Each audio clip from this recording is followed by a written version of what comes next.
Hello, people. Today here, Fanny Anzai interviews. We have with us the Objectively Dan, YouTube podcast creator, host of Truth Wanted, the talk show you Hmm. can see live on Fridays at 7 p.m. Central.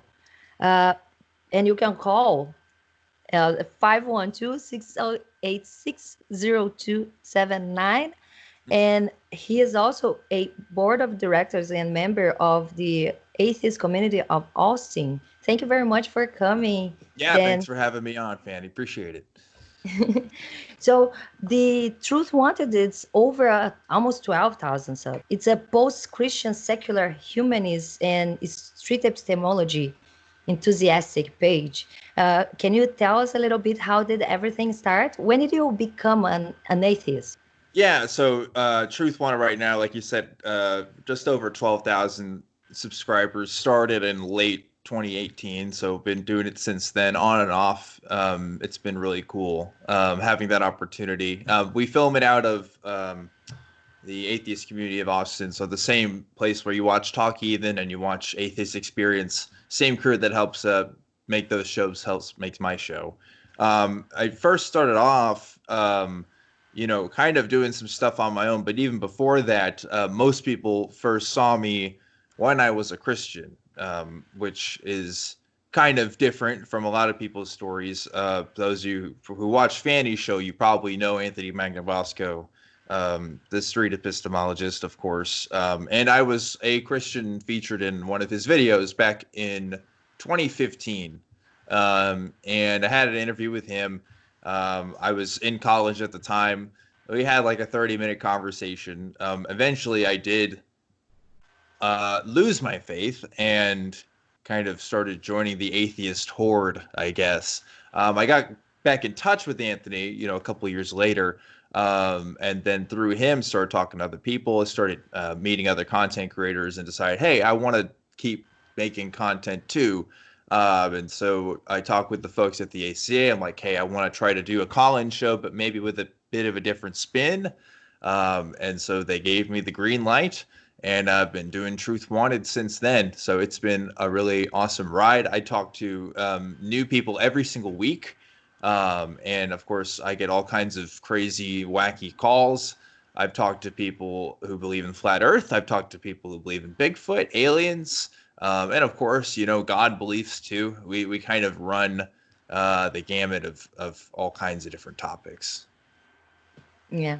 I love that in your show, you guys are, because of the street epistemology, uh, more, you know, following up on the, just the way that it happened to you. I would like to explore that a little bit more because, like you mentioned, it's more usual to talk to atheists that were longer time atheists and that Yeah. were activists and knew like my story, for example. I don't have much to talk about how long I was a believer, even if I was a longer time not accepting myself as an atheist.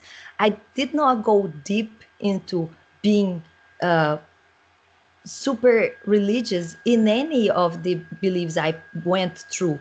So I think it is a different experience to see someone that was so uh, indoctrinated and it was so into the religion, like Hmm. believe so deep, because there is a lot of attacks when it comes to me doing my atheist activism. Just a lot of religious people will say, but you were never a truth believer of any faith. And it's Sure. like, that's not truth because in my way, I was actually looking for I was searching for truth. And that's why I went through different beliefs. And not that's like my faith was not strong enough that I did not accept any of them. It's just that they did not answer all my questions. And I went and I managed to like, oh, maybe I tried the next in a much faster way that people usually do. Yeah. Yeah, so it is interesting because a common critique that people in the atheist community get are, oh, you were never a true believer. And nobody can ever say that about me because I have 30 minutes of recording of me giving my beliefs very sincerely, and obviously tons of people who know me and who've known me previously who've come on my show to talk about, yeah, me being a Christian and stuff. And so, I mean, the evidence I have is pretty overwhelming. Now, there's going to be people always who say, "Oh, but you didn't believe in the right kind of Christianity or whatever." But whatever, right? You can't please everybody. I still have a higher, uh, a higher level of proof than a lot of people have, which is interesting. But also just to point out as well that I'm not the only person who's been on Anthony's channel who has deconverted since he's had conversations with him. I'm just the most active and the most, I guess, I don't want to say notable example, but the most known, I guess, because I went pretty hard in the activism scene. But yeah, like it's it's in part due to street epistemology. I do give credit to that, but my story, I think, involved a lot of personal experiences, a lot of just my own deep dives into the rabbit hole of figuring out what do I believe and what is my religion all about. And yeah, same as other people, trying out different stuff for a while, but eventually But I figuring. think your story is a little bit, uh, like you mentioned, is highlight a little bit, just like Matt Dillahunty and Seth Andrews, that were like, no, you always gonna find people to use the true Scotsman fallacy against you. Sure. But you guys are the best examples of atheists that were true believers and that really explored the faith, read the books, knew a lot more before even becoming an atheist. Because I did not read the Bible until I became an atheist. I Mm. was a religious person that stopped believing because the stories already did not make sense. And I went for another belief. And in another beliefs, I tried to read the books and they did not make sense. And I stopped believing and end up at some point just find or realizing that I was just picking and choosing in between. Mm. And I look ahead and I was like, the path is really long. I don't think I want to play this throughout my life to change beliefs every 2 3 years and Yeah. believe everything in the end, because the principles don't uh they don't make sense. They are not all the same. It's not like religious people want to say we need religious because we need moral standards, when the religious morals are not objective, when they are Yeah. very subjective and arbitrary. Each one Sure. makes their own. And that's, I think, is the next step on the atheist community to talk about, because that is what a lot of religious people still think the atheists lack: Mm. morality, an objectivity in standards that we actually would have much more if we seek for truth in science than in truth in religiosity. Yeah, there's, you read from my Twitter bio earlier. I used the term post-Christian instead of ex-Christian, and I mean those two terms are really interchangeable. But I highlight the post-Christian part because I did grow up as a Christian. Christianity was not only my religious beliefs, but it was my culture. It was my identity, and so when I started to, just educate myself, figure out what else is out there in the world, I realized that Christianity was this box that I was always going to be stuck in, and that it was actually holding me back from being the best person I could be. For example, there is nothing scripture wise, really, and Christian culture wise, that really allowed you to be as kind as you could be to the LGBT community, right? Like, I know there's lots of progressive Christians out there that are really trying to change the culture on that, but ultimately, the vast majority just aren't in it for that, and it's going to be something that holds people back from fully accepting the LGBT community as it is. So that's like one example of like, this is the morality I have now as like a secular humanist, at least like how I define those principles, are not only much more flexible, but much more empathetic and much more, I would say, reasonable to how I navigate my world. Suddenly, I'm not trying to use this book and figure out what I can do with the book while still following the guidelines of the book. I'm figuring out what I can do as a human and what are the, limitations there as a human. What can I do as best without violating these kind of new principles that I've adopted. I love that you brought this up because I think I've had conversations with other people, just religious people, or sometimes people that are on the wall, like in between becoming an atheist, accepting themselves as atheists, because they just follow a group, a religious group, but they don't even follow the principles anymore. And a lot of times we talk about morality mainly, and they try to bring back as how is necessary to have religiosity, to have morals, or how much good religious groups have done to or religions have done to people in general or to humanity. And I actually point out as like, I don't think it has.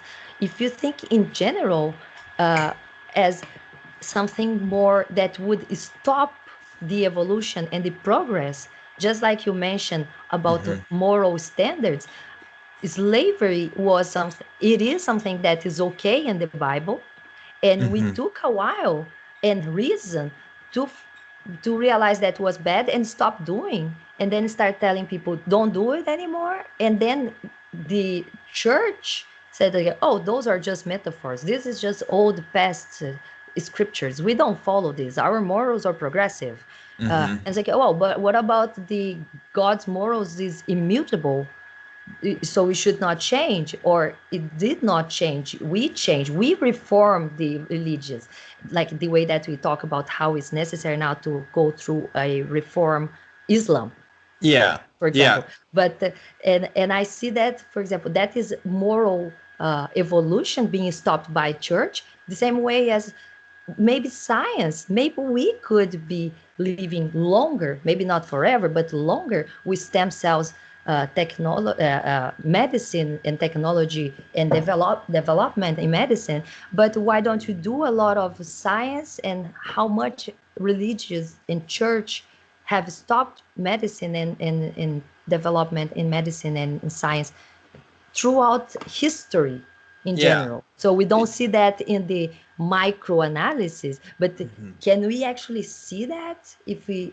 look farther, or in a Well, big spectrum? like you pointed out, the original American slaveholders were Christian, and some of the original abolitionists were also Christian. Turns out, human morality is on a spectrum. Doesn't matter exclusively what religion you belong to, but your religion is going to affect how you view the world and how you're going to interpret that morality. Because, like, you can view abolition as, a God-given goal to help free the slaves, but you can also see slavery as a God-given right for you to own somebody. So, like, the whole point that we have in the atheist community, right, is like, just tear off those lenses. Don't even put God into the equation. What can you do from a person-to-person standpoint? Because, Yeah. like, the atheist community of Austin has helped more people than a lot of churches do every week. Not only, Collins aside, right? Obviously we talk to people all the time who tell us how much the organization has done for them, but the emails we get from people, the stories that they tell of, hey, like, I was trying to figure this stuff out and I couldn't do it. And then I watched this episode of Atheist Experience and I fell down this rabbit hole and now I feel like I'm free. We get emails like that every single week. And, obviously there's churches that do great stuff, but if your religion's going to hold you back from being the best person you can be, you don't need it. You don't need it. And I think the best answer for that is, if we can get anything we can get without religion, we don't need religion to get it. Sure. It's more like it's unnecessary. We can get morals, we can be good, we can do charity, we can be so much better without religions. And my point, for example, here where I live in BC, it's a Bible Belt of Canada too. So there is churches every corner. And people that are religious keep talking about how religious unite them, how religious are, how their religion are uniting their community. And they think that is something uniting humans. And I keep pointing to them. It's like it would be truth if we only had one church, or if we did not even need church, if we could all go to the park and pray together. But somehow we need a church every corner, and they are all different and they don't get along. So I think they are more segregating people than Yeah. uniting. Sunday morning is the most segregated time of the week. Right? It's like, yeah, you have these people who go to their individual denominations, hearing their individual messages, posed to their individual groups. Like, and every Sunday, somebody is spraying anti-Semitism. Someone is saying something atheist phobic or Islamophobic or whatever. Like that happens every And I single think Sunday. it now is the time when you bring back to your thoughts that Mm-hmm. we could be doing better with this time and these people. It's just so much time and so many people, Mm-hmm. Yeah, concentrated doing what? Praying to a deity that we don't really know if exists. Could we sure. put all these people to do some charity? Imagine we would There is move, we would do so much better. And the yeah, money. there's a group here in Texas. I've never gone out with them, but they are basically an atheist group that helps with the homeless population. So they wear these shirts that say like "atheist for the homeless" or whatever. And I'm told stories that every time they go out, there's always another church group or something out there that kind of looks at them in disbelief, right? And it's like, what are these? What are you guys doing? And sometimes I get asked like, "What are you guys doing out here?" And it's just like, what? Like atheists can't help homeless people too? Like only churches can do that? Like you guys have a monopoly on the helping the homeless business? Like what's going on? Like, yeah, of course, we just choose to organize this way to make that point. It's like, yeah, we Yeah. do this stuff too. We're totally capable of it. I would like to open it was a thought I had during my teenagehood when I was looking for a belief that would fit my beliefs in God, because I was really disappointed of the explanations of religious people. I tried to go, I refuse, not refuse. I had problems going for schools. My mom pulled me out, put me in a private religious class to keep going. I did all the important classes and went through the rituals. And later I went through the young group religious groups because I wanted to socialize with my friends. Everybody Sure. was in those things. And I'm going to go to then I pay attention. It's like, okay, that doesn't make sense. Like, okay, but I'm going for the social part, no problem. I can go through this, even if it doesn't really make sense. I can you help her? I'm sorry. It's just I hear the baby yelling. I don't know if you can hear. Can you Yeah, hear? I can hear it. Okay. Can you check on there? Thank you. I'm sorry. Yeah. I completely thought lost my train of thought. You were talking about your youth group days. Yeah, so I went because I had a friend that she had problems in the family, depression, and I was trying to give her some support. Went to the church with her, and I kind of like the socializing, kind of try to feel this thing, this Holy Spirit, and sometimes seeing her crying, hugging her, and having those things, kind of feel a little bit. So might be that Holy Spirit or something like that. Mm-hmm. I always had like this. I'm still open to evidence because I understand now later what happened was like that I understood that was not more about I can get this feeling out of a lot of rituals and experiences. I go to shows, I feel like this, concerts, you know, Mm-hmm. watch something with friends or even a movie. Even all alone, you can sometimes feel this. Is that really something supernatural? And as Mm-hmm. soon as you start, like I stopped reading or trying to find spiritual explanations for those things and start finding more scientific explanations for all that. And then went through med school and accepted as, okay, we do have explanations, like biological explanations for these feelings. We do want to give supernatural explanations for them. And that is natural from human uh, nature, I think. It's completely natural that we want to Sure. explain everything, even things that don't have really need or have explanations. Why are we here? Is like, is that really need an answer? I actually have an Sure. answer for why I'm here. My parents want to have a kid. Yeah, Somehow exactly. I happen to be that one. Yeah, yeah, exactly. And some people will point to this idea that, oh, look, the fact that everybody in the world has some sort of spiritual thing to them means there must be something. But I mean, look at everybody's explanations. They're all mutually incompatible with each other. You can't simultaneously believe in Yahweh and also believe in Zeus or believe in Thor. Like they're not part of the same pantheon. They have different unique ideas to them. And some people will say, "Oh, well, that's it. They're just pointing to one. It's all going to this but one source." but But definitely for according to their own principles, they should believe in all of them because they all have the same arguments. sure, yeah, and that's another thing too. It's like to me, it's exactly what you said. It's like you know the fact that we tend to explain stuff as supernatural doesn't mean that the supernatural exists on its own. you know we also have a tendency to explain stuff to aliens or other stuff. That doesn't mean aliens exist. Like it's And I love the aliens example because the religious people that don't accept or don't believe aliens, you can use the personal experience of anybody that's like, oh, I was abducted by aliens, and you bring this as a like, would you accept this as an evidence? And they're like, no, this is not a valuable evidence. It's like, why? Oh, because they could be just lying. sure, It's like, yeah, sure, so we don't accept personal experience as an argument, but your personal experience is a valid argument to make me believe in your God.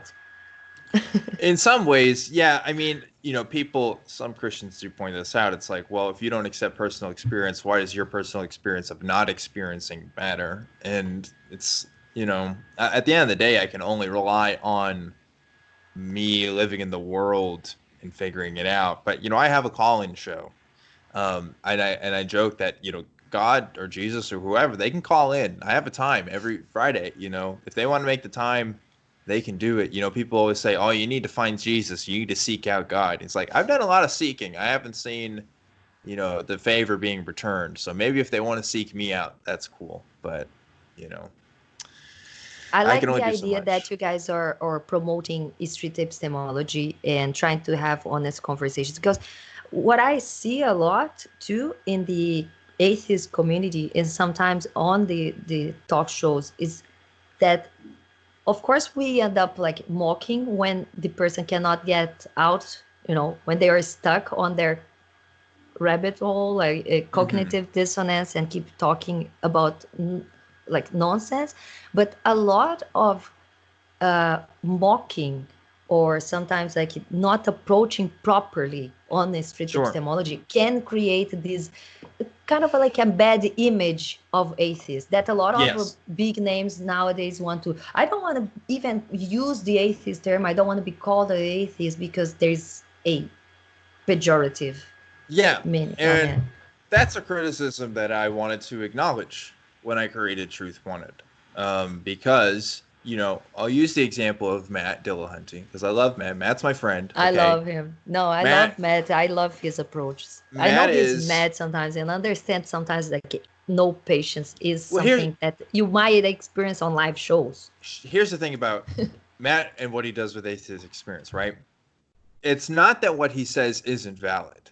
It's that the presentation can be a real turnoff for people. And it really can. I wanted to create Truth Wanted with the idea of people's grandmas could watch Truth Wanted and feel comfortable. I love Matt, but I would never show a clip of Matt to my grandma. You know what I mean? It's not going to work. The messaging is off. So you can be right and you can be convincing, but those are two different things. And I always try to remind myself of that. So, not to say that what Matt does, what other people do, aren't valid, because obviously people watch that and their lives have changed from watching that. But it's not going to reach everybody. So here's like another way of doing it. Here's another way of talking to people. Yeah. And I'm just trying to, open up and show that, hey, that you don't have to be like Matt to be good at this stuff. You can be like me, or you can be like, other people on our show. Yeah. Yeah. So. Yeah, I like that. I have talked to a lot of people. Uh, one of the people that I actually talked to, and I think has a very different approach on street epistemology, is Reed Nice Wonder. He does Cordial Yeah. Curiosity, and he has like all very impartial, very quiet and inviting way to do. Sometimes people say like he's too quiet or too impartial, or that he doesn't really do a impact on the people that he's interviewing. And Yeah. I think that is definitely what you're mentioning here. It's like there is that personal, that individual little touch, you know, that makes the brand. And I think we can see definitely on Atheist Experience, even when we see the hosts, when you see who is in there, you see how it's gonna be, because each person conducts in a different way. I love Matt Dillahunty. I love when his goes rage. I'm fine with that too, because I think Mm-hmm. it's very challenging, the live show experience. So because right now we're doing recording, it's simple. If we commit a mistake, we cut. We don't like edit. It's much easier to work. Sure. So when you're working with different people calling and trying to trick you, sometimes being disingenuous with their arguments, Yeah. just trying to get to do a gotcha on the live show, Yeah. and you work with all this type of callers, and you have experience as Matt does. I think it's easy to and I believe he's a short temper guy by the Well, way that I so think. I'll say Sometimes this, like I imagine. not to toot my own horn or anything, but not everybody can do a live show, right? Like there are people who I see them, they want to emulate folks like Matt, and they want to get tough and real in there and stuff. But if you go out there like Matt right out of the gate and start talking to people, a Christian apologist or somebody who studies that stuff, they'll get you. They'll get you every time. Doesn't matter how many clips of the show you watch, because you have to have practice actually having conversations with people. It's way different watching somebody else do it and then actually getting in there and doing it yourself. I've been doing this for almost 2 years now, at least with the live show stuff, right? And so like I I don't get nervous. I got it down pat. I'm not afraid to say I don't know when I don't know, but I've also heard enough things from enough people to know typically where a conversation is going to go, what to expect from people. But that came from experience. I learned way, way more from talking to people live than I did from watching other clips of the show, because it's different. It's different when you're in the hot seat. So, I can imagine. yeah. I'm afraid of that, in fact, because I love street epistemology. I follow Anthony. I follow Anthony Magnabosco and watch his street epistemology videos forever, and watch all the others. Let's Chat, Cordial Curiosity. I'm always hopping on trying to get in touch with the community, what they are talking about. Sometimes just peek and see. Don't even talk much more into the communities, but I'm always following. And I would love to do street epistemology, but I think I'm not ready yet. That is the point. That's the I point. mean, I'm very judgmental to myself, and I think I'm not ready yet. I think I need look to be at a better listener. I Still. disagree. I disagree. Go to Anthony's channel and look at some of the first videos he's done. Anthony will be the first one to tell you those are not him at his best, right? Like, and if you watch the first couple episodes of Truth Wanted, I think I already came into the game with good speaking and presenting skills. But it's not the same if you watch a recent episode. You know, you can tell there's growth there, but that growth doesn't happen until you start. You know, and one of the number one things I hear from people who are talking about me sometimes, but with Anthony especially, they say, "Oh, I can't do what he does. He's too good at this. He's real patient. He's whatever." It's like I don't think people understand how much of a skill that is. That's not just a personality thing. That's a skill that you can learn and you can develop. But you just got to put yourself out there, just see what you can do with it. And so I encourage that not only to you, Fanny, but to anybody who watches this and is really interested. That's right. Anybody can do it if you do it right. You know what I mean? You got to try. Yeah. Out of the gate, it's never going to be, you know. But I do follow Anthony. I would say, like, is that 2012 or 13 when I started watching his videos, and it was just something very, like, nobody talked about it. Was when I read first time the Peter Boghossian Manual for Creating Atheists. Right. And then after I got recently the How to Have Impossible Conversations. That is another one that I believe you very used to it too. And Magna Bosco was the first person of my list of idols or heroes that I wanted to talk to, that, you know, the people that I follow, admire, and wanted to talk in my channel. Not specific in the channel, but when I opened the channel, I just emailed a bunch of people. And Anthony was the first one that talked to me. And at this point, I did not know was going to become interviews. But because he gave me like an hour, I made a list of questions. And I asked him, and it was a very fun conversation. And in the end, I just had the idea to start recording and making interviews with all the other people that would accept talking to me. And unhappily, I did not get to talk to Magna Bosco for an interview again. I'm sorry.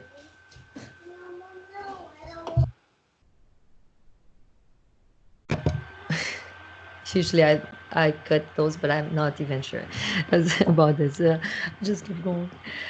So I talked to Anthony, and I remember I asked him a few questions that were just fan curiosity, like if he had a way to track people back, to see how much impact he actually had on people's on those approaches. And at that point, more than a year ago, he's like, no, I don't have. And soon after, he started with the little gear, 3 pieces gear.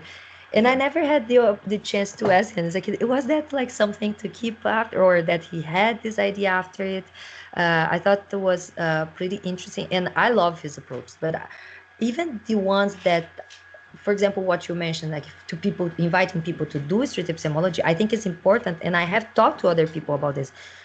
Don't necessarily need the recording, the video, but the audio, and do it even if you don't want to share with other people, but for your own improvement. You can rewatch or re-listen to it, listen to it after, and then find out where you could improve or be more impartial, or wait for longer for your interlocutor to finish the sentence and finish the ideas, or which way would be more impartial to approach that, instead of like being clashing the original idea. Because I think that is another difficulty that I sometimes see on street epistemology, is that you really want to just take an opposite position from the person, or you just want to find the truth, because maybe this person could be analyzing a good point. And you don't have to, go out there and record yourself on video.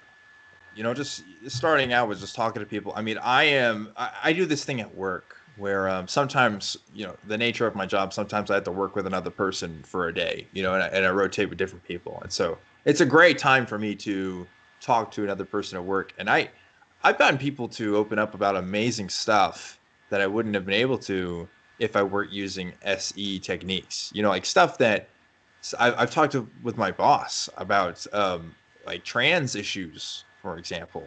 That's a tough conversation to have with a lot of people, let alone your own boss, and he was someone who, let's say, wasn't as open to the idea of people being trans and stuff. And so we actually got into it, and I've talked to another guy at my work about Black Lives Matter and stuff. And now every once in a while he'll ask me some questions about hey, what do you think about this? You know, and he wouldn't have done that before if he didn't realize he could trust me with having those conversations without blowing up in his face, without, you know, being too harsh or being too judgmental with these conversations. And that's skills I can entirely attribute to doing SE, right? Because that's what it's all about, figuring out how to best have these conversations without everything exploding. I definitely agree.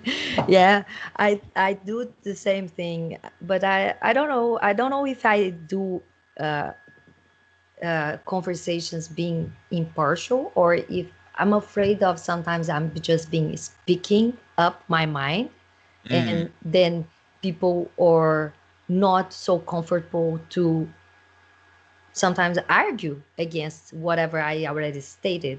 So it's yeah. just because of my personality is more like this. I will probably just arrive and say, like, I Well, think like this. So you're a human I being. think it's You important to be impartial when you're a street epistemologist. Yeah, you're a human being. You have thoughts and opinions, right? Like that's like, you know, if you watch Truth Wanted, it's very rare that I'm ever strictly SE all the time. You know, I'm talking to people for an hour and a half every week. My personal opinion's going to come out one way or another. Yeah. If people aren't directly asking it, it's, you know, through conversations with my guest or conversations through people in the phone. So like I wouldn't eschew that part entirely by saying, hey, throw out all of your personal opinions. Don't let them ever come up. Because I think that's natural too when people want to talk with you. Like other people want to know what you think about things. But it's more like, how can you mitigate that? How can you let your personal opinions not get in the way of you talking to somebody? How can you not be too sensitive to ideas that would throw you into a frenzy, instead just being like, okay, I hear what you're saying. I think you're totally full of, you know, what BS, but let's see where we can go from here, right? Yeah. Yeah. I think and I think the important point is to be able to hold, and rationalize. It's something that is bringing me back two books that one old that I have read, and a new one that I'm reading now. And I'm going like with a clash of ideas of like rationalizing, rationalism, and intuitive, like moral standards. So Righteous Mind from Jonathan Haidt, that I'm trying to get to interview soon. I'm just finishing it. Uh, it sounds like just like a Peter Boghossian book in another way, but I think there is a lot of like his personal experience going through India, and as an atheist, I even doubt a little bit on like like the atheism on that level of being so empathizing to another religion that kind of like not I would say ignoring all the moral troubles and issues inside religions, to say like, I can see good inside religions, like just like we mentioned before. It's like we can Mm, play this game with pretty much everything, we can find good and bad in everything. right. But to find an objective morality, I think we can do that without and before religious standards, because I always like to point George Carlin as my favorite comedian in atheism, because he had all the talk about the 10 commandments when we talk about moral in religiosity. And he's like, why 10 commandments if half of them are to worship God, and we only need two? That is like, let's all respect the individual rights and properties, and that's fine. They're just two, almost like one only. It's just about individuality, and I think that is a little lost when we talk about religiosity, because religiosity brings to the collectivism. So in the end, it's just it's philosophically everything is entangled, and I keep just coming back to these thoughts, and I think it's all related. Yeah. Yeah, well, I'm not someone who claims to know of a perfect morality. Mm-hmm. I'm sort of a moral skeptic when it comes Mm-hmm. to that. But I know enough to know, hey, Christianity is not enough and continues to fail every time. So I stick with the secular humanist label. That works for Mm-hmm. me right now till I can figure out something that works better. Yeah. But another reason why it works better is because Christianity doesn't necessarily take human well-being as its primary outcome, right? Like human well-being is not the standard by which your morality is good. It's following God or God's will, which is the most, which by that lets you do horrible things to other human beings because again, human well-being isn't what you're looking for there. Whereas a secular humanist philosophy says, yeah, human well-being is the standard by which we navigate things, and it's how we try to, mitigate bad stuff and try to do the best that we can. So yeah, it's tough when people ask me like, oh, what do you think about objective morality and stuff? It's like I think 90% of people don't even know what that means, first of all, but also it's Or maybe they just did you not know think of that yet. maybe I think people you can only follow your conscience, right? Like I can never convince you to do an action Yes. as good or as bad without convincing your conscience first. So really conscience is the ultimate arbiter of morality in some sense. So Yeah, yeah, no, I agree with you, but that brings back to what is the conscience, and the conscience is a process of mind. sure. It needs the brain to be Mhm. working, functioning properly to do it. But the way that, what is the method that you set in your mind? What is your mindset to work? You work through emotions or through reasoning, and that is definitely something that will make you sometimes come with it. You have more chances. Of course, the person that use Mm. reason can fail on using reason sometimes, and come with a bad answer from that method, but it's less likely than the person that use faith and Mm. emotion See, you know Fanny, I would even go a step further and say that the boundary between emotions and rationality are not always so distinct. I think our reasoning is I emotional agree. on I many agree. There is no issues. way to apart completely, definitely. Yeah. If Yeah, you're but we talking, should but we should not rely on the sense and feelings and emotions more than reason. And that is when we come with like, yeah, that's why I kind of like, I tend to talk more about objective morals even after going through the book and understand that's like we are intuitive beings.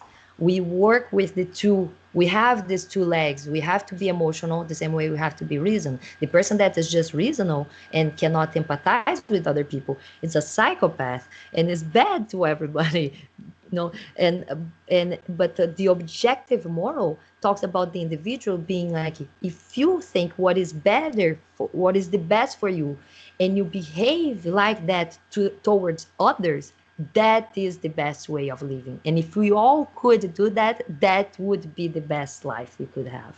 sure. I don't know. I think I think it's kind of objective in that way, even if it's like a little utopic on the way that's like, well, a lot of us don't believe we could reach that naturally because some would say Mm. IQ, some would be just Well, natural moral, you all right. know. Well, I gotta go SC on you here, Fanny. So Let's go. if human beings didn't exist, right? If suddenly all the humans in the world were gone tomorrow, Okay. would objective morality still exist? Oh, I guess not. Mm. So if objective morality is Or would not have reliant, anybody to talk about it. well, yeah, if it's reliant on human beings, right? Doesn't that make it subjective in some sense? Ooh, okay. Sure, it does. It makes it subjective in the sense that it depends on the subjective of people. Sure. Right. So like when I think of objective principles, right? Like Celsius and Fahrenheit, Yeah, those sure. those concepts, if something can still be 30 degrees tomorrow, without humans, right? Humans could exist no longer Yeah. tomorrow, and the temperature could still be 30 degrees. But if humans aren't there and suddenly the morality is there, I would argue that it has to be But subjective, now right? I'm now you're trying to like you no we need to go back a step because now we're talking about look, there is such a objective Mm-hmm. truth that is like the temperature that is in the environment. Mm-hmm. Okay, could have a subjective measurement that if the humans were around, they could say like, look, I see Fahrenheit, I see Celsius. Could have someone saying like, I feel cold, other one saying I feel hot, and you could even find someone that actually has a body temperature broken, it can't not feel properly, or like a fever. Sure, The person but has fever but and doesn't feel like, you so know, I we don't don't know what determine. are you actually Well, here's the thing, talking though, Fanny. about. We don't determine the temperature in a room by how people feel, right? We would determine it by thermometers. You know, so Yes. we don't use humans as part of that process. But I think we do use humans for the process of morality, right? So that's why I'm more of a moral subjectivist in that sense, because I can't get the human part out of the equation, and that's about as subjective as it can be, I guess. I don't know. I understand. So it's like, you think, but is that a right thing to say? That would you be affirming Mm. that is morality is subjective just because people? I think morality is a human construct. Yes, I think Yes. it's invented by humans for humans. That doesn't mean it's not valid. That doesn't mean it's something we should throw away. There's a You lot think of it's impossible to be objective? when it comes to, well, because morality has to rely on the foundations of that you care about certain things. You know, like you mentioned earlier, oh, you were talking about George Carlin, we should just treat other people and property with respect, right? But there's some people that don't even go that far and say property shouldn't even be a thing. People shouldn't even have property. We should all have things And there are individually, the right? people that believe that some people are property. And that's true too. Yeah. And so you know, at the end of the day, it's like I said, I think our morality is just gonna come from our I just conscience. read no because Yeah. what I think when I read this guy atheist going to India and believing that's like, oh my gosh, moral is subjective and we should acknowledge and accept that Hmm. morals are subjective. Hmm. I think it's like this. It's like, no, we should acknowledge and understand that people want morals to be subjective. That is called moral relativism. Me Hmm. going to India and say like, I will ignore all the bad things these people do because their religion is still doing good around here. That is what the Trudeau does here in Canada. Cultural relativism is like each one can just have their own religions, and who I am to say that they are doing wrong. And it's like, no, that Hmm. is definitely But there is some objective moral when we talk, for example, about you know. I love people's Iron Man, so I always mention like here's that. I something too, believe there though. is an objective moral, even if we want to say that is like we understand there is a subjectivity into the morals construction of each person is individual. It's like, yeah, definitely that we can do with everything, but would be good that we had in atheism that thing that the atheist is still being called out for because like you guys don't have morals. It's like, no, there is Yeah, such a thing called objective morals and we could all seek for that independent of religious. that's interesting. But what I also think is, you know, we could talk about how a Christian's moral philosophy is subjective, but I would also argue that that subjective view is based on objective things that are wrong. Like it would be an objective fact whether or not God exists or not, right? So if God doesn't exist, there is no reason for them to hold certain subjective value functions, right? Like it doesn't make sense to follow Christianity or to follow the 10 commandments if Yahweh doesn't exist. So like our subjective constructs can still be influenced by objective means. And so I think that's something that people conflate, because they say, oh, well, if it's all subjective, then nothing means anything. It's like, no, because some subjective worldviews are based on objective facts on some level. There's an influence there, and we can at least look at that, you know. Yeah. I don't know, but No, that's probably I not this like this, but conversation. Probably not no, where you no, wanted to go. we need to book a street conversation to Yeah, explore more on the street epistemology, those claims, those stuff, like we totally have to do an entire show just for that, because I was going to like we can just keep talking on that forever. Definitely. On objective morals, on meaning of life, on a bunch of this, I think are the topics that I think people would like to challenge us as atheists to answer them. Maybe that's what we're doing here a little bit on our street epistemology, trying to find those answers for these people. sure. It's like, oh, atheists don't have meaning in life. Atheists don't have morals. And I think those are the questions that are very challenging for atheists, in fact. And I actually think we don't have a objective standard as atheists, because atheists are not like a group, an unified group. It's just like all these churches, all apart. Atheists are even more apart in the idea of that they don't we cannot herd cats. Sure. So it's just like the only thing we have in common is that we don't believe in deities, but then it comes a lot of other things that apart the group. There are all the little pluses that have happened into the atheist community that keep splitting the community. So I actually think that is sad, because I don't think that should be. I don't think we should let LGBTQ plus, Black Lives Matter, veganism, or whatever other subjects, be a split in the community if we are all leaving religious groups because of intolerance. So we should be more tolerant. We should be able to have conversations, to disagree. And that's why I think you're doing your show and we're here talking about this all the time. So it's amazing. I love that you have like very common guests. We have had like Tyrone, Reed, Thomas Westbrook from Holy Kool-Aid, and others. Uh, um, and I would like to talk to you again. I know I'm about to finish. Your time is gone. And thank you very much for coming. Please let people know how to follow, support, and where to find you, Objectively Dan. Yeah, so if you want to talk to me, again, my show is Truth Wanted. We're live Fridays at 7 p.m. You can watch that on YouTube, but it's also on Spotify and iTunes, wherever else you get your podcasts.